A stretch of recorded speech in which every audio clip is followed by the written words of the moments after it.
Thank you everybody so much for joining us this afternoon or wherever it is you're joining us from. Before I kick it off to our presenters, I just want to go over a couple housekeeping matters. This webinar is being recorded, so if you do need to jump off at any point, we will be emailing all of the registrants today a link to the recording. Feel free to use the Q&A box at the bottom of your Zoom screen to ask the presenters questions. We'll be monitoring it throughout the presentation today, and we'll try to address questions as they come in, and we will be leaving time at the end of the session to get to the majority of the questions.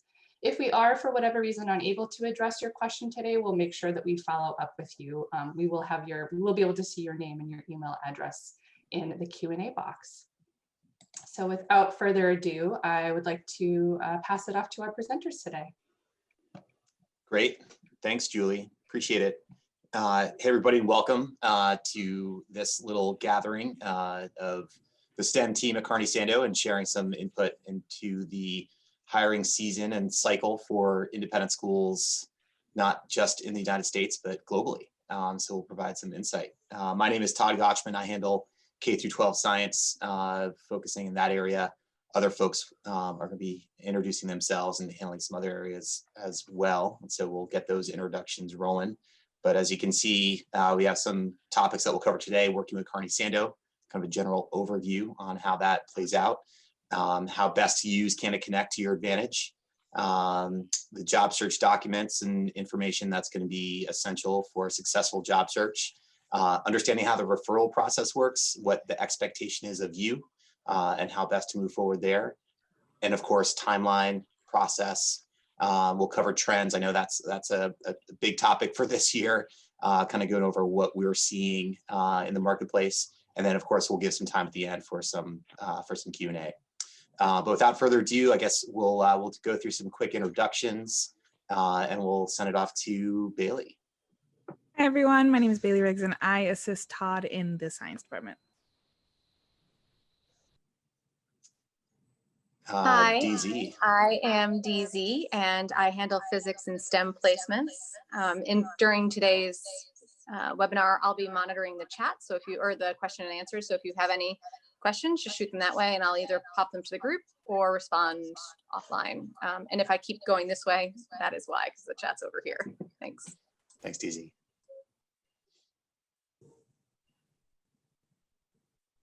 Who's next? Me? Scott. Yeah. Oh, sorry about that. I couldn't see the slide. Sorry about that. Good afternoon, everyone on the East Coast. I'm Scott Roy and handle computer science and technology and have been with Carney for just over 20 years, believe it or not. Excellent. And Beth? Yeah, putting the M in STEM. Beth McArdle, and I'm the math associate. Excellent. Well played, Beth. I like that. Well, good. Well, again, thanks for being part of this. And we'll try to make this as efficient and effective as possible. I know everybody's time is important these days. So wanted to just initially start off by sharing that we are here as the STEM team to assist you in your search. And I think every one of you is dedicated to a particular associate. If biology or chemistry is your focus, then we'll be working together. Baillie and I will be on point for you. If math is your focus, then that's Beth. But we're all on this because we all work together. And so we're in constant communication with one another regarding positions that we're seeing at schools. And of course, if you have interests in multiple areas, we're coordinating together regarding opportunities for you. So we're all kind of working together and doing our best to assist you in this process.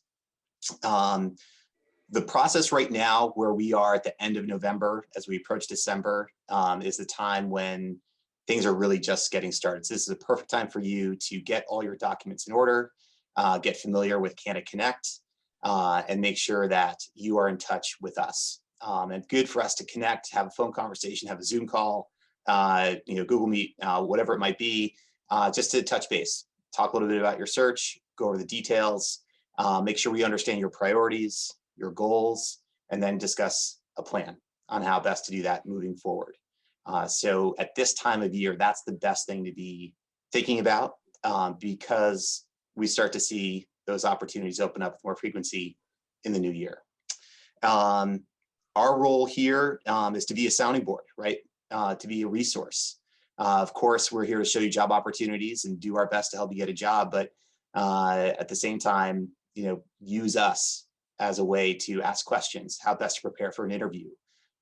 Use us as a way to understand generally what schools are like, what the expectations are, and all throughout the process, from the initial interview to the offer stage. We're here to serve as a sounding board, as a resource. So please do keep that in mind as we work together. And so, yeah, I think the best place to start right now is talking a little bit about building your file, building your dossier, and getting your CandidateConnect account up to speed. And at that point, I'm going to pass it off to Baillie. I think, Baillie, you're going to dive into that a little bit. So we'll get things rolling. Yeah. Hi, everyone. As Todd mentioned, I'm going to talk a little bit about your profile and your portal here with us. So if you remember doing that application process, all of that information that you put on there ended up in your portal, which we call CandidateConnect. And it's your hub for all things related to your search. So it's where you can go in, and if you have any changes to your preferences, that's your opportunity to list those there. It's also your way to get in touch with your team. So you'll have access to a quick and easy way to message us, which will send an email directly to us, and then we'll be able to respond directly to your email. It will also give us an opportunity to help you upload your documents. So there is a section right in there under My Materials where you can upload all of your documents, and there's even a little message that will pop up and let you know if you have documents missing. So it's really important, and the most important thing that I want to stress here today is logging into that often and just checking in. Another big thing that is in your portal is your referrals. So as you get referred to positions, you'll be able to see them there, and you'll be able to see the position descriptions. You'll be able to see if a school has a follow-up and how to do so. And so it's really, really imperative that you go in every once in a while and check, especially if things might have fallen behind in your inbox and you're not sure. It's a good way to just go in and see where you are in the process, and also to reach out to your team if you have any information that you want to update us with. And it's really important also, if you do change your preferences, also just shoot us an email, a message, and let us know so that we can make sure on our end that we keep that in mind as we are looking for your referrals. And one thing I might add along that was great, Baillie.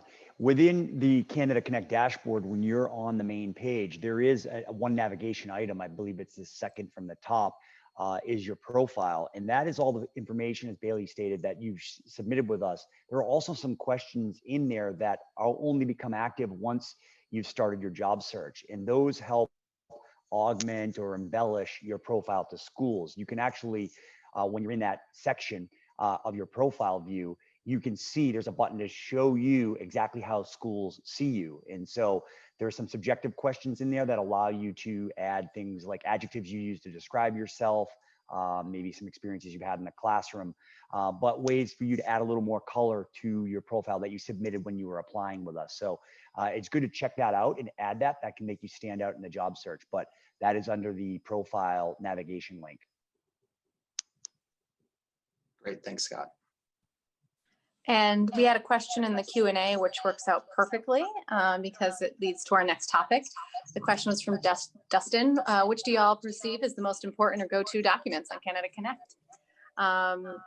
That is literally the next topic. And I would say, obviously, the resume, right? That is the absolute must. Without that, we really can't send your materials off.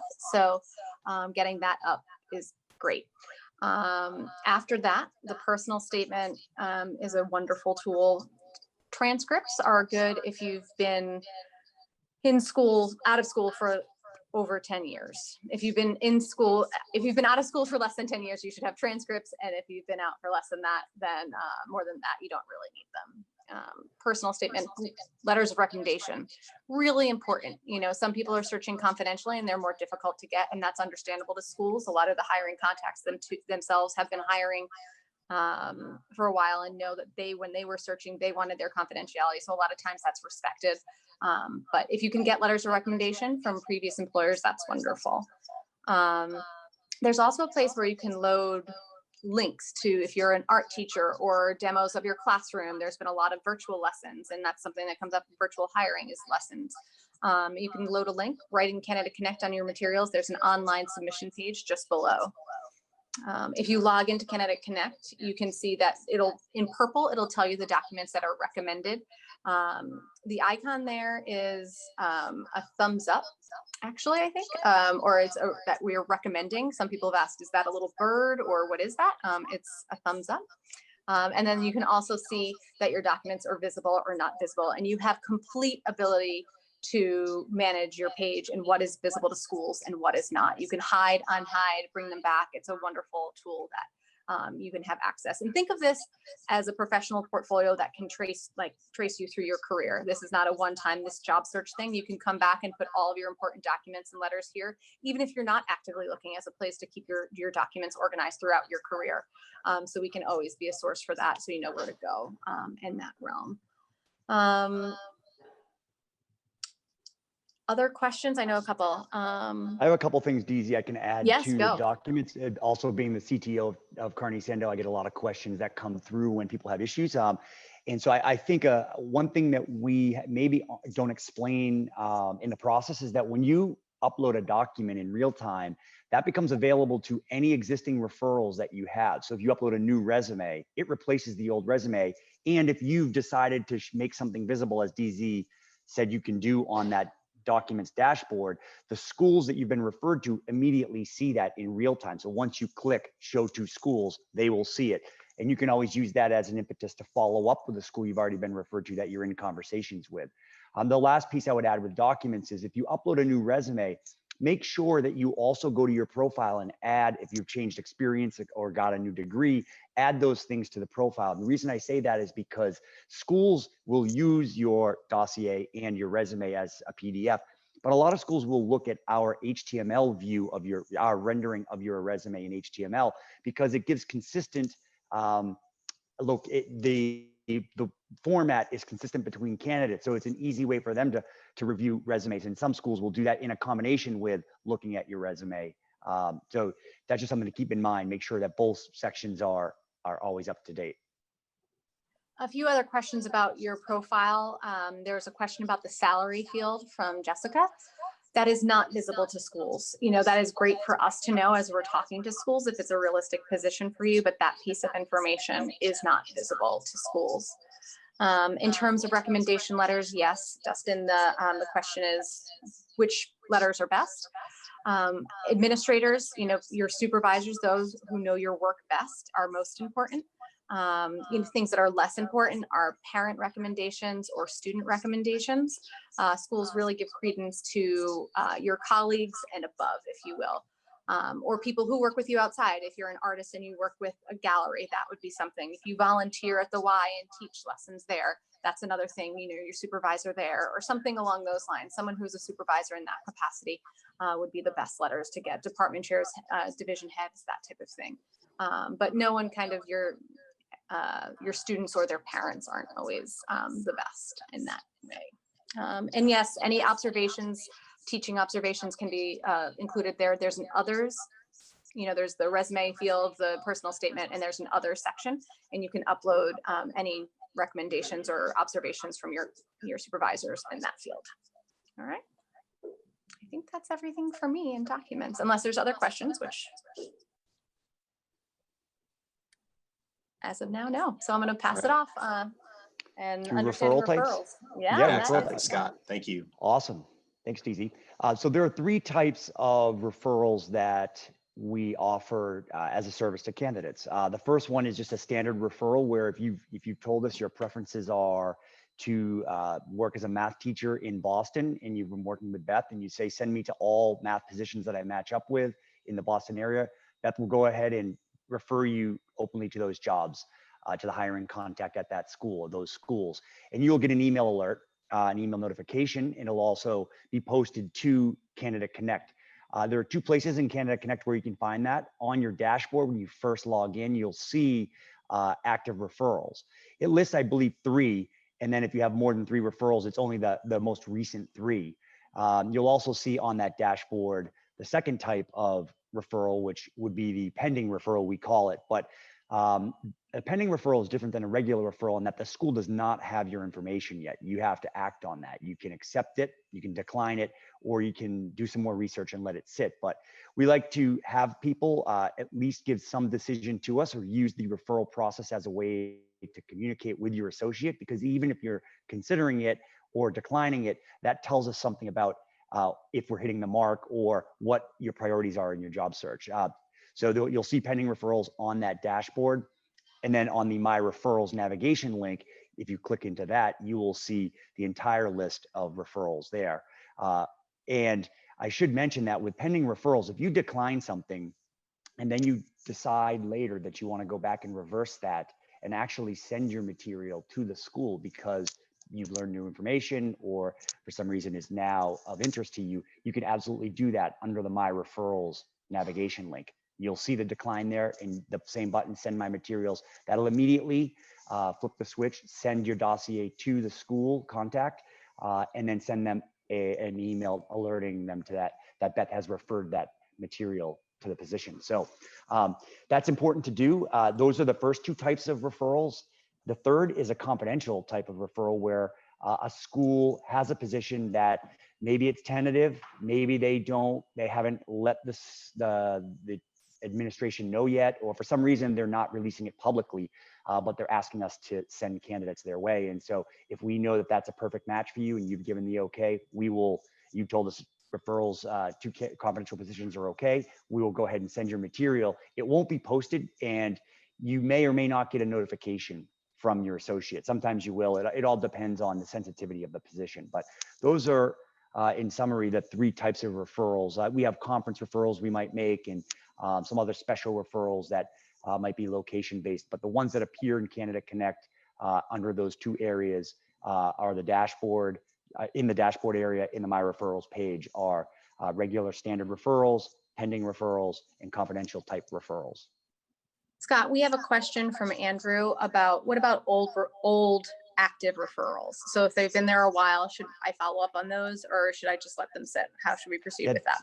That's a great question. If the referral is still in your account, if you see that in your CandidateConnect dashboard in the My Referrals section, it's still an active position. Consider it active until it's tagged as closed or for some reason it disappears. That's the only reason it wouldn't be there. So there are times when a school can list a position with us, be very active for a month, and then maybe something happens and they have to pivot or put it on hold. Maybe they're waiting for whatever reason, and then they'll pick up the search later. We're noticing now a trend is that the hiring cycle is getting more compressed. So that happens. We feel like this year that might happen less frequently, but if you see a referral in your dashboard or in your account, consider it active and absolutely continue to follow up and keep us in the loop as well. The referral should be the facilitator of conversations with us so that we know what's driving your search and where your priorities lie and what positions you're interested in. So we can campaign for you when the school's asking us, of the 3 people that you've sent me, or are these people really active? Are they interested? And that's really helpful, especially when you're doing the pending referrals. If we know you've accepted a pending referral and said, send my materials to Milton Academy, and Milton asks us, if you are really interested, we already have that confirmation that you reviewed and are confirming that you are interested in that position. And that is an added level of interest that the school likes to see. I have another question, which I think I'll toss to Beth. Is it okay to look for jobs in other ways, independent school websites, NAAS, etc.? Or if so, should we keep our associate informed? I'll toss that one to you. That's a great question, and also a good segue just to talk generally about hiring and what the timeline looks like in independent schools in general. So I guess the short answer is yes, absolutely. You can be an advocate for your own search and use any avenues, your own connections, other websites, but absolutely keep your associate informed so that we are not duplicating our efforts. We might not know that you know the science chair at X, Y, and Z school unless you tell us. And so absolutely you can be proactive in your own search, but just keep us apprised as to the positions you're seeing. Maybe you learn of a position before we do, and it helps us to kind of all be on the same page with the openings that are out there. But you absolutely can use any and all resources. And we also do recommend your own personal connections and your colleagues, and being open about the fact that you're a job seeker. So just general job seeking tips is like, sometimes you say, gosh, maybe I don't want anybody to know that I'm no longer substituting anymore, but we absolutely think that the only way that you're going to open as many doors as possible is to be transparent about the fact that you're looking and that you're exploring, because you never know where that avenue can lead or who that person knows. Because even if that person might not be the right connection, they may know a school or they may know someone else who would be interested in your candidacy. So I hope that answers that question. I did want to segue into the timeline. I mean, part of the reason why we're having this webinar now is because we, and I think I could speak for the group of us, we're essentially already looking ahead to fall 2021 positions. So, it may seem early for some of you. You say, gosh, it's so early. It's only November, and this is for next school year. And for independent schools, we're already starting to see positions for 2021. So the timing is starting to trickle holidays where we're seeing positions for next fall. But the height of the season is really after the new year and between January and March. And then what happens, because independent school contracts are annual and usually due around spring break, what happens is around spring break is then sometimes schools are made aware somebody's not returning and it's March. And so then they identify that they have a need for the spring. And so we see kind of a second wave of openings that happen in the spring, but the bulk of the positions are going to be January through March. Now, some of you may be job seeking now, and in terms of timeline and speed for hiring, if a school is looking for a maternity leave or an immediate position, the pacing of that hiring could be very fast. It will be very fast, and you might be amazed at how quickly something came to pass. But what ends up happening for somebody looking now and a school knows that they have a retirement and they list the position in November, they might not start conducting the hiring process until January or February. And you say, gosh, DZ passed along this opportunity for me in November. Why is it February and it's still listed on my active referrals and it's not closed yet? Schools can take months to identify the candidate that's going to join their faculty. And we recognize as associates that is a long time to wait, and you need to be patient. And sometimes you think it might be you, like, gosh, I followed up and I sent my cover letter on November 22nd. Why is it February 3rd and the position is still listed as open? It is not, our recommendation is to be proactive when the referral comes, and also be patient to know that this process can take a very long time, months. So, and you can always get in touch with us with your questions about where things stand with a search. So that is in terms of timing. The other thing with respect to timing is we hold our online hiring events to match when schools are really thinking about looking at their faculty for the next year. In the past, we had them in person before the pandemic, and now all of our conferences and hiring events will be virtual, and we will have a STEM event.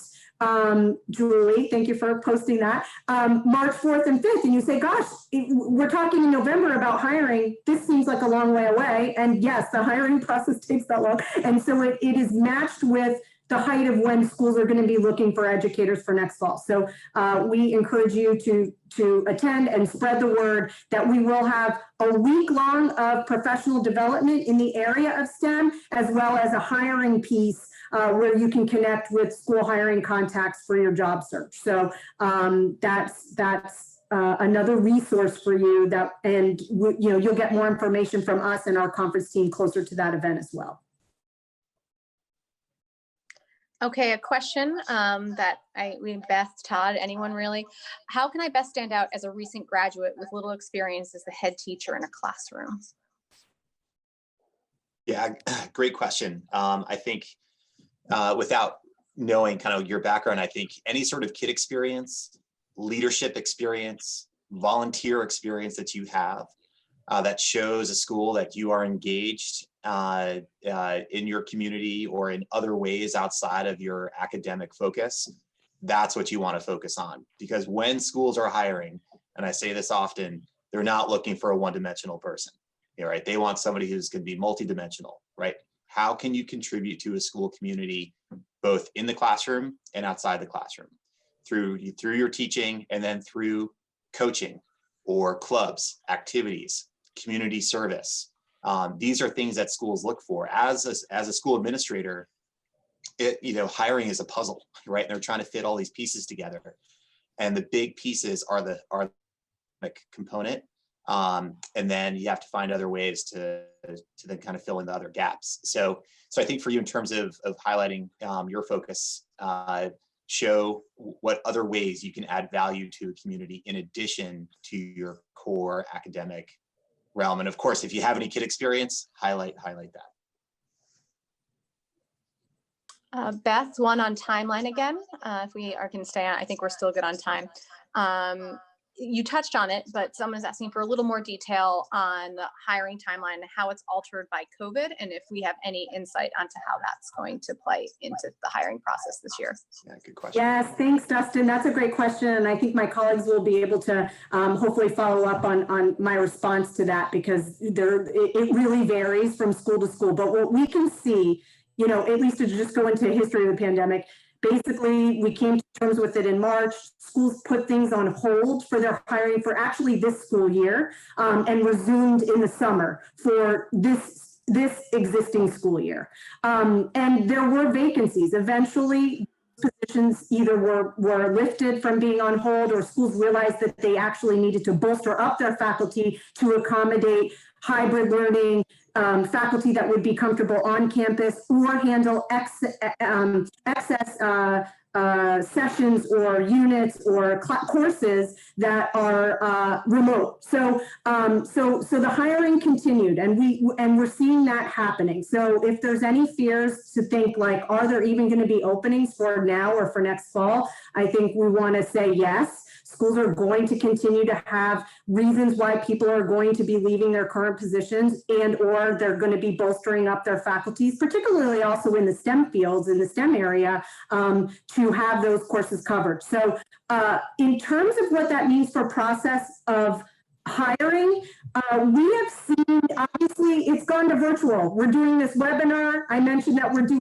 our hiring events virtually. And so the hiring process has shifted to be virtual, which is, obviously you can't emulate being on campus and doing a demonstration lesson on campus and shaking hands and meeting the community, but schools are doing their best to replicate that as best they can virtually. But what it allows you to do is it removes the taxing aspect of having to fly to wherever the school is and take time off of school and tell them you need a vacation day to job search and all of those things. So there are silver linings to the fact that interviewing is taking place virtually. And I just wanted to say, Julie and our communications team and our search consultants and the placement associates here have done an excellent job with the virtual resources website, tabs on our website and on our puzzle blog in terms of tips and tricks to interviewing virtually and how schools are handling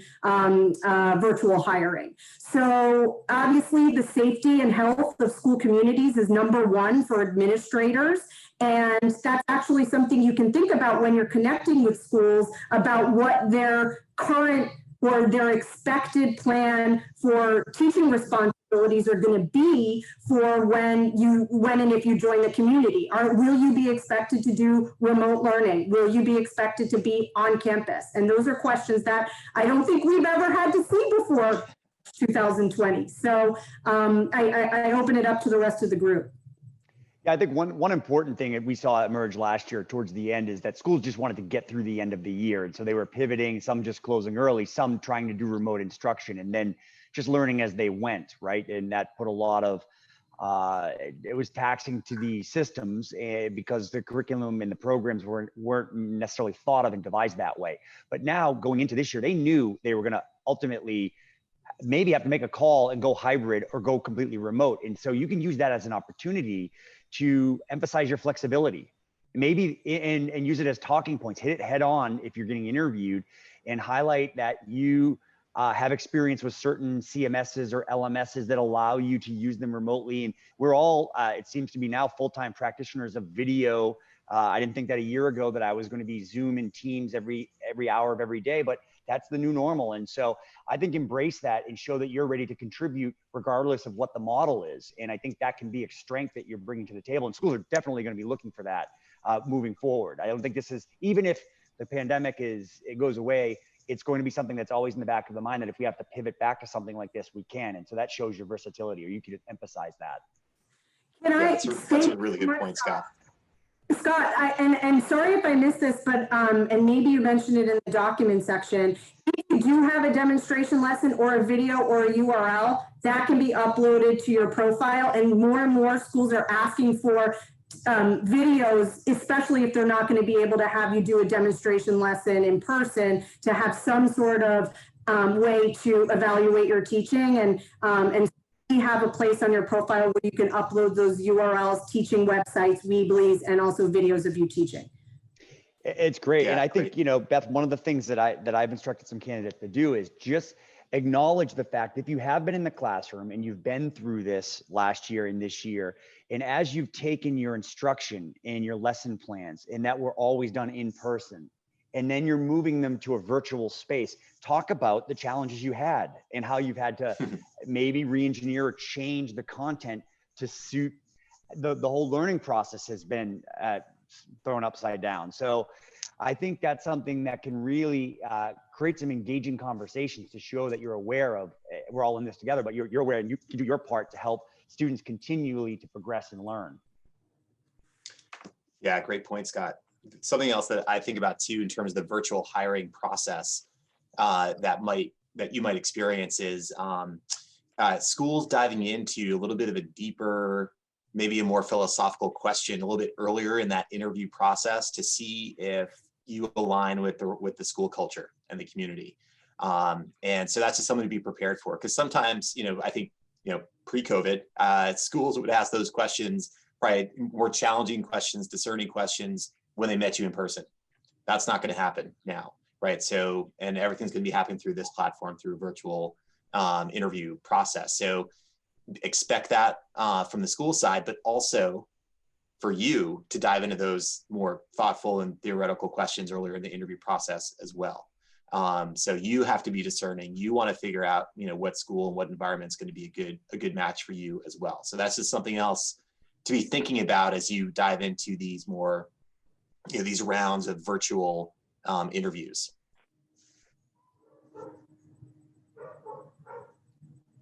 One question that came up and actually speaks to documents, so I'll take this one. And I meant to talk about this, was resumes versus cover letters versus personal statements. And the question was, what should our personal statement be about? Is this a general form of a cover letter? And no, it isn't technically. The resume is very factual, right? It gives a list of what you've done, what courses you've taught, your professional experiences, and then some personal information. That is factual. There's no color or personality to it. Your personal statement should be about what you believe or why you teach. It's a little bit more about you. It's personal, and it can take a lot of shapes. It could be a teaching philosophy. It could be an experience of why you became a teacher. I had a person recently, a candidate I was speaking with, who was going from the college level, and his daughter just enrolled in boarding school, and he's been at the college level the whole time, but has really been drawn to the experience she's having. And he's done all this high school work, and it didn't come across in his resume. So it was a perfect avenue for him to articulate why he was drawn to independent school in this transition that wouldn't always be a natural one. So that's what his looked like. It could be so many different things, but it should also have some personality to it while being professional. It shouldn't change from school to school. It is who you are, why you teach, it is you. A cover letter, on the other hand, is the connection between you and the school. So if you're reading a position description and you see that it says, as an admissions director, you're going to need to give tours, you could say, you know, in my experience in my college years, I was a tour guide for my university admissions office, and talk about that correlation. It draws the line between you and the school. So those should be very specific, those cover letters. It doesn't mean you can't have a template for your cover letter. I mean, when I was job searching, I had a template that I changed 6 sentences in each time, and I was able to kind of turn them out, but they were still very personal. I spent time on the website, I changed out the letters, I looked at why I wanted to work at that school, the things that they were asking for, and I updated it.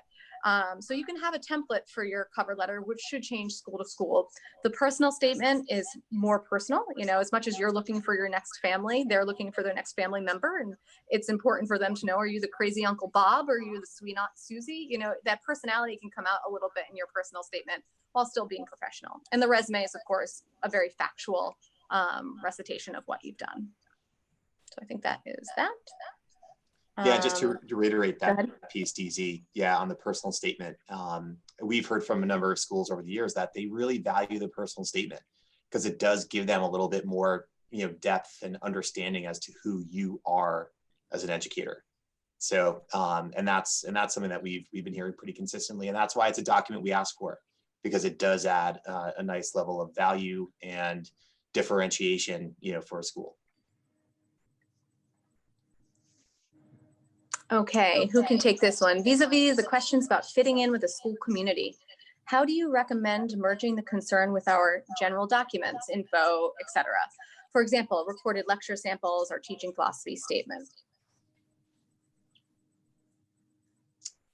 Yeah, so I think the best thing to do is put in information that you feel comfortable with, that really you feel exemplifies who you are as an educator.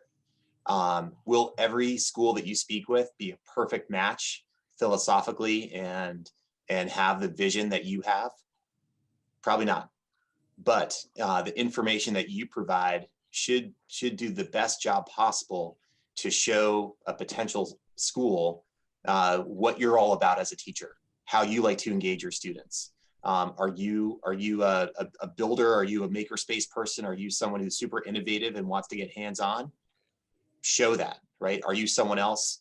Are you, have utilized technology tremendously in the classroom and use that as a tool to really connect with their students? And that's what kind of makes you unique in the classroom, and share that. So I think the emphasis there is really do your best to highlight what you feel makes you unique. And Todd, just to follow up on that, because I think the question included like what information will we include in our dossier, and I think showing versatility, but specifically versatility within STEM, because the schools are going to be able to see maybe the different types of clubs, coursework, all of the things that you feel comfortable either teaching or leading.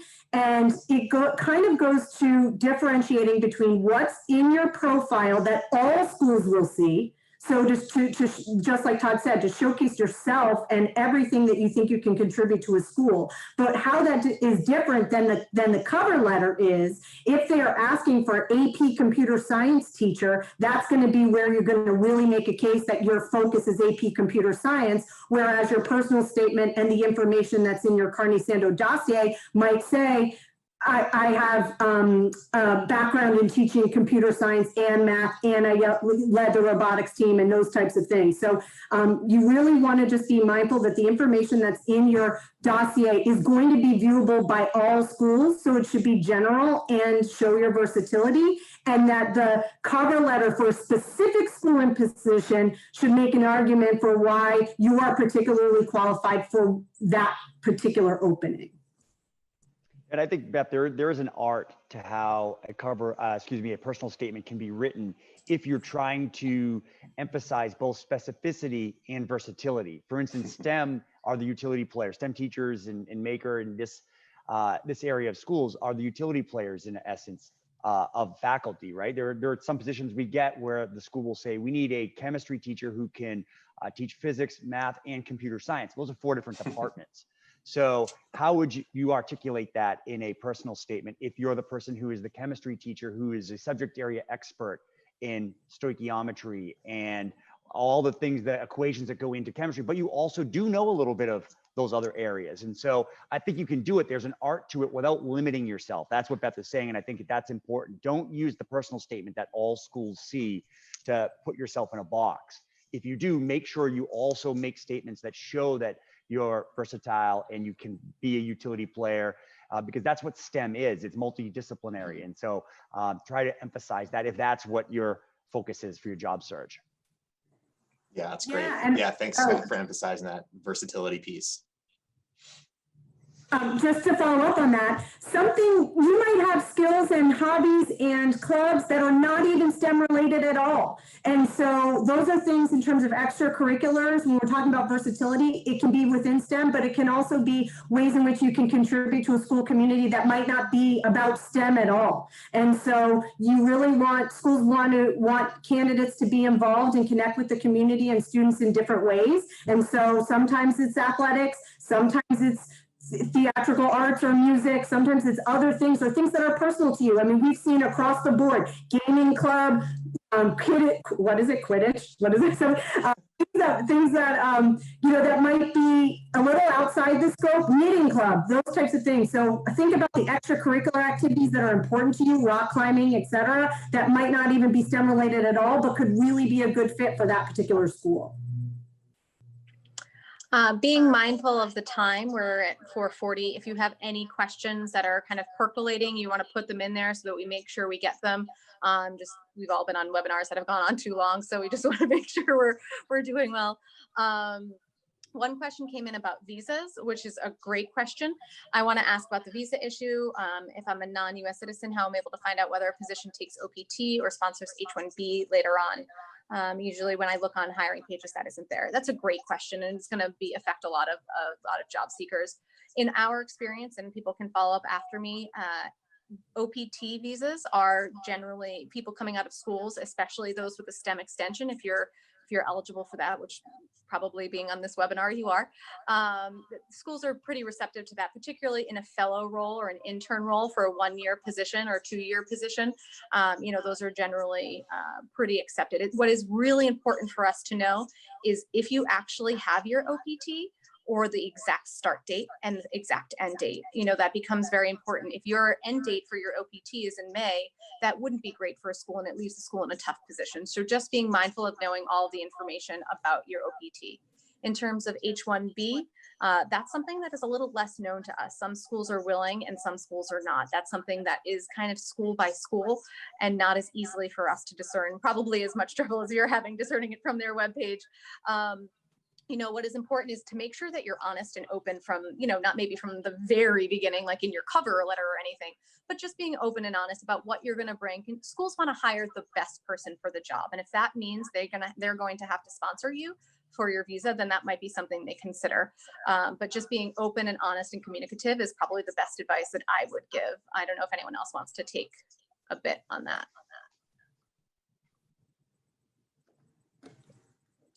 Nailed it. All right. Yeah, I think you got it, DZ. You're good. All right.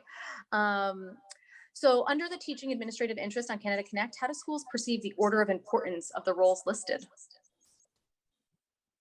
Todd? Yeah, good question. I think I think the way the schools perceive it is that the first few that they see, they assume that that's what you're most excited about. So I think as you look to put that list together, think of it as highest priority to least priority for you. And it could be 6 items, 6 different areas that you want to put in, or it could be 2. But I think that's how schools tend to look at it. It's how we look at it too. It's definitely how we look at it. I think we use that to assign the team to support you. And we've tried over the years not to prioritize through a ranking system what we display to schools. We don't want them to think if you choose computer science first, but are also a physics expert or have a PhD in physics and a computer science, that it's one or the other in a ranking. So we don't number them, but we do group them in a section. So depending on the school might intuit that that's your first and then read the list that way. But we don't like to mark that with labels that suggest it's only one, because you can have multiple interests. That's why we ask the question and allow you to select multiple. In STEM is obviously one of the areas that really lends itself to that multidiscipline approach.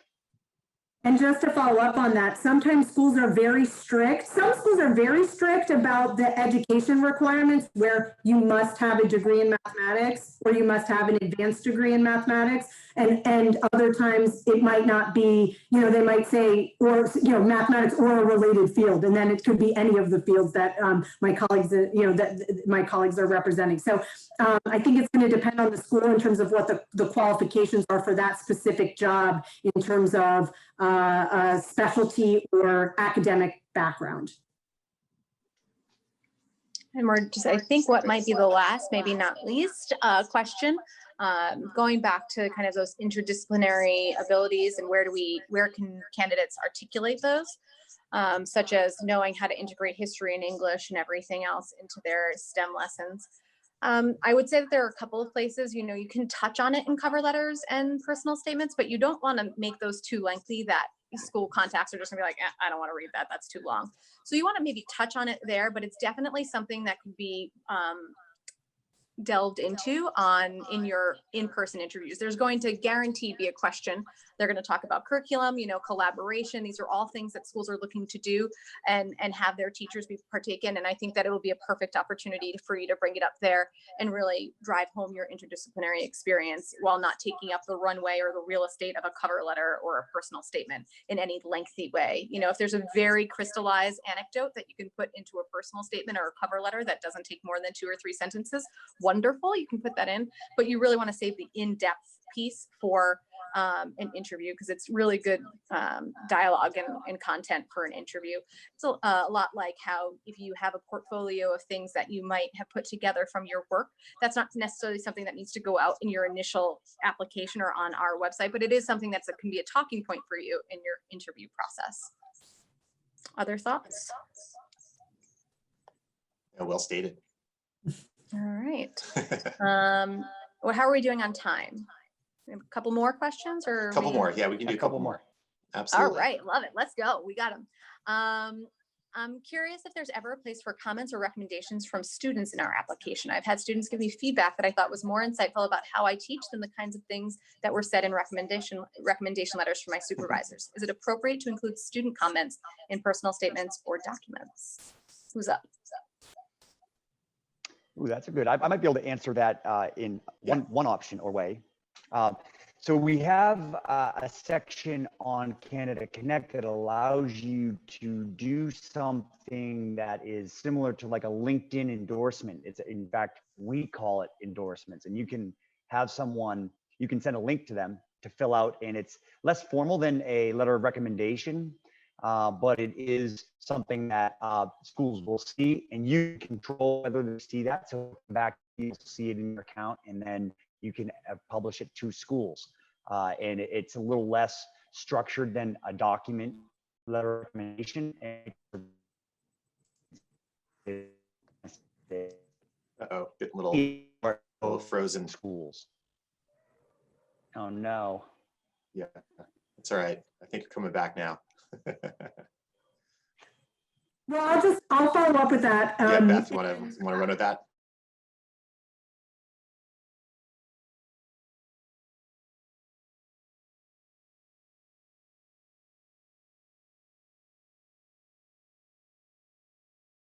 Hold the most weight. So while you may feel like a student recommendation is really valuable and even more insightful than maybe your chair could write for you, I think school hiring contacts really value people who you work with in a supervisory capacity. And we've had people ask about peers or co-teachers, maybe somebody in another department. And while that could be a good supplement for your dossier, I think it's still beneficial to have somebody who is your supervisor to serve as a reference.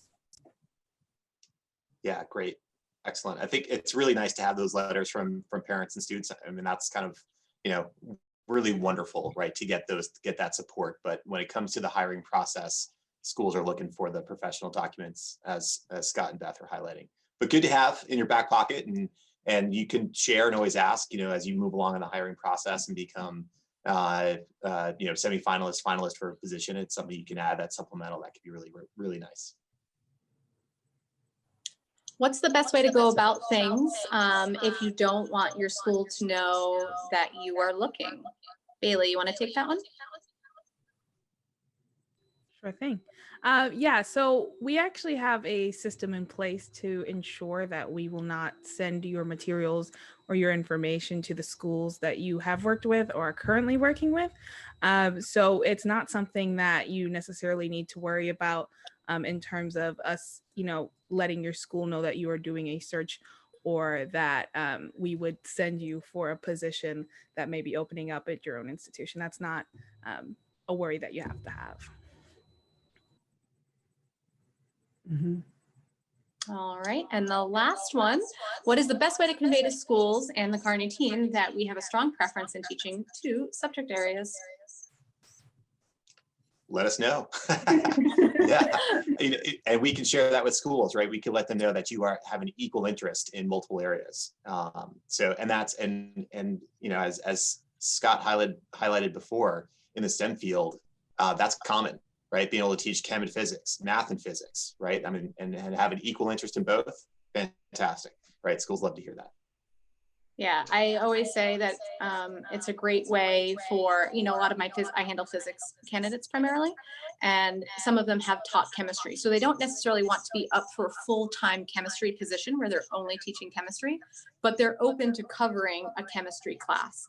And there are some people who are open to both chemistry and physics. And schools are, and particularly in this time of life, that they are always looking for flexible candidates. They want to know that you can plug holes. Anyone who can plug holes is like a dream to a school. If you can who cover an art and a history class, or one of those, you happen to be an artist and a photographer outside, if you can cover a photography class for a school, great language for your cover letter or some document, primarily the cover letters. While my primary passion is teaching physics, I also am a photographer, and I see that you have a robust photography program. I would love to offer and help in that capacity as well, making sure that it's clear what your primary interest is, but also showing that you have the ability and the flexibility to kind of plug holes. Now, if you have the ability to plug a lot of holes, there's no need to have a list in your cover letter, again, taking up a ton of room in your cover letter, but just making it clear that you've helped out in these areas is a great place in the cover letter, because it will draw the attention of the school. They're always looking for that if they can have one teacher teach 2 part-time jobs and only have to have 1 person on staff, that's amazing for them. So that's definitely something for the cover letter as well, and for us. Excellent. Thank you, DZ. All right. Well, I think that is everything. Yeah, no, that sounds good. I think it's going to be an exciting year ahead in terms of kind of what we're hearing from schools and what's going to be happening down the pike. It's still a little bit too early to tell exactly what the market's going to bear, but based on early indicators that we look at, I think we'll see some good activity out there, no question. And I think now's a fantastic time to get the process going.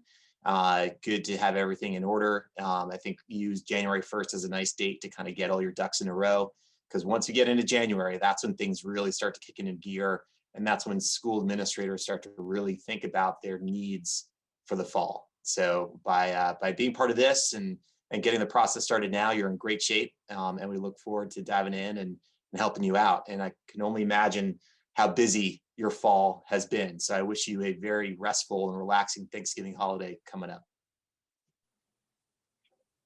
All right. Thank you all. Thanks, everyone. Bye. Happy Thanksgiving.